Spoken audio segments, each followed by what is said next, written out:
Alhamdulillahi Rabbil Alameen wa sallallahu wa sallam wa barak ala nabina Muhammadin wa ala alihi wa sahbihi ajma'in. Assalamu alaikum wa rahmatullahi wa barakatuh, and good morning Instagram fam, friends and followers of as-Saafiy, and welcome to another episode in our running series of installments, Revert Reflections. And today we will conclude our week-long discussion on gender and gender roles in Islam.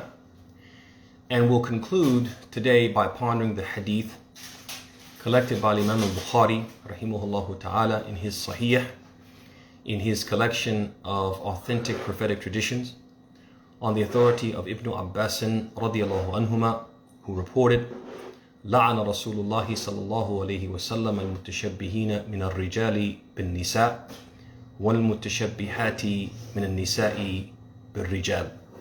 So in this hadith, the Prophet ﷺ or Ibn Abbas reported that the Messenger of Allah cursed men who imitate women and cursed women who imitate men.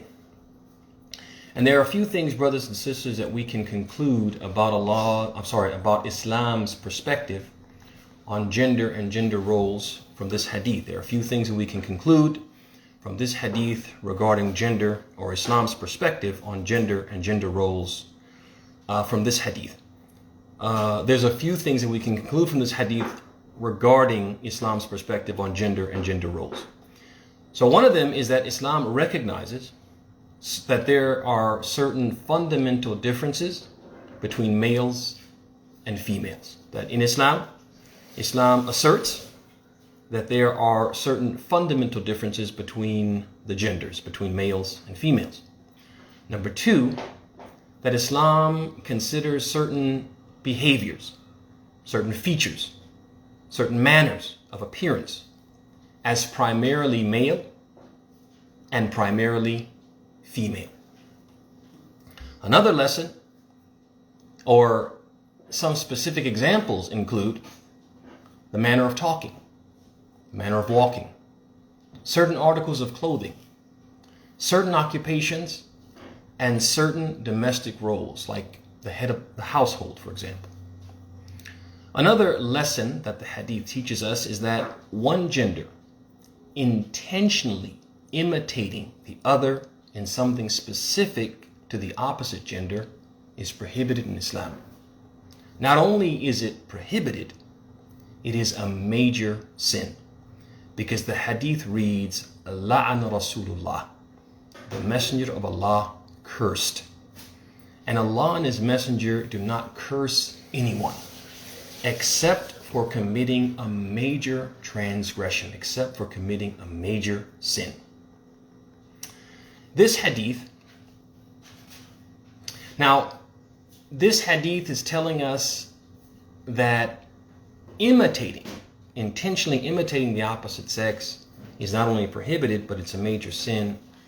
If this is the case for men who merely imitate women, or women who imitate men, how much more sinful is it for a male or a female to attempt to change his or her sex, to purposefully and intently attempt to change their gender? For a male to attempt purposefully to become a female, and a female to attempt purposefully to become a male. This hadith helps us as Muslims understand where we as Muslims should stand on the issue of sexual reassignment surgery and similar human interventions to change one's gender. And this discussion is important, brothers and sisters, because we live in a time when people of other faiths and other philosophies are actively and often quite forcefully asserting their opinions on the issue of gender and gender roles. And some of us Muslims may feel pressured to agree with them. And we may be made to feel or led to believe that we are backward or intolerant if we don't. If we don't agree with them, we're bad people.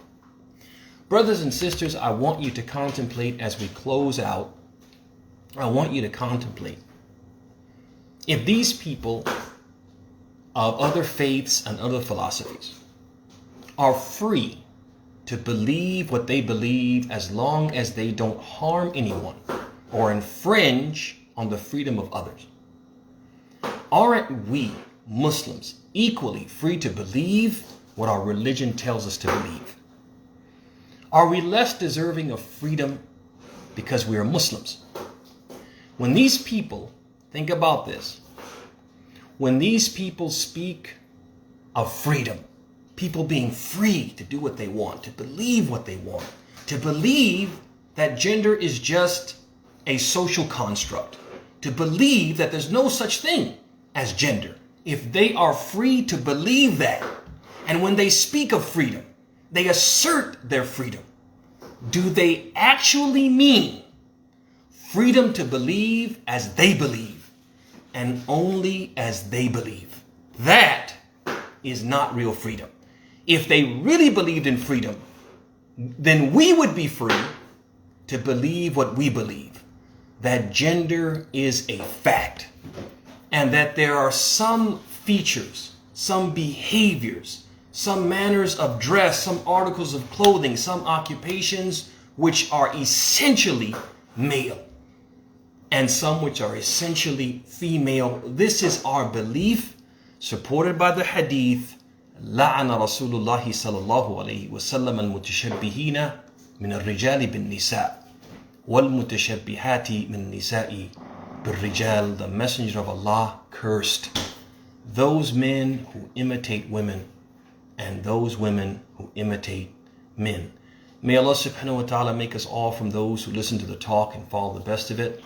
Before closing, as I always do on Fridays, I actively encourage you, if you believe that the content that we're sharing on a daily basis is beneficial to you, if you believe that you are learning things that you didn't previously know, or there are things that you had forgotten or had neglected and you are being reminded of those things, or you're just being inspired, you're hearing things that make you feel inspired. If this is the case for you, it is likely the case for others who this material is not reaching them.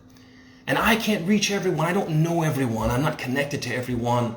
But through you, I can connect with a lot more people. And so I'm asking you kindly, brothers and sisters, to share.